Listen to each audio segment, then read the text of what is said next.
স্নান করতে গিয়ে কাঁসাই নদীর জলে তলিয়ে মৃত্যু হলো এক ব্যক্তির। প্রায় 18 ঘন্টা পর বিপর্যয় মোকাবিলা বাহিনী ও উদ্ধারকারী দলের প্রচেষ্টায় নদী থেকে উদ্ধার দেহ। জানা যায়, গতকাল মঙ্গলবার দুপুর নাগাদ দুই ব্যক্তি পুরুলিয়ার জিতুজুড়ি অঞ্চলে মানকোচা গ্রামে লঙ্কাগড়া নদী ঘাটে স্নান করতে যান। স্নান করার সময় আচমকাই জলের তোড়ে ভেসে যান ঈশ্বর সিং সর্দার। গতকাল অনেক খোঁজাখুঁজির পরেও দেহ না মেলায় বুধবার সকালে উদ্ধারকারী দল নদীতে চিরুনি অভিযান চালানোর পর সকাল 9টা নাগাদ দেহ খুঁজে পাওয়া যায় নদী থেকেই। এদিন দেহটি উদ্ধার করে এবং পুলিশ ময়নাতদন্তের জন্য হাতুয়ারা মেডিকেল কলেজ অ্যান্ড হাসপাতালের মর্গে পাঠায়। Bureau report, Purulia today.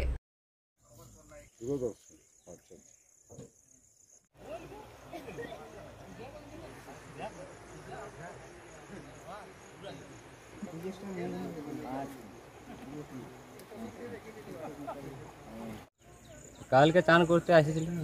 কখন? ওই একটা দেড়টা এরকম। কার সাথে এসেছিলেন? আমার একটা শ্বশুর মশাই আছে। আচ্ছা, দুই বিয়ে এসেছিল? তো ভাই, হ্যাঁ। তারপর ডুবে গেছিল? ডুবে গেছে। তারপর খুঁজে পাওয়া যায়নি? খুঁজে পাওয়া যায়নি। তারপর কি করে খুঁজে পাওয়া গেল? এই যে কালকে আমরা হালকা দেখাশোনা খোঁজাখুঁজি করেছে, পাই নাই। তারপরে এই তো আজকে পাওয়া গেল। কারা কারা এসেছিলেন? ডুবুরি এসেছিল আর কি।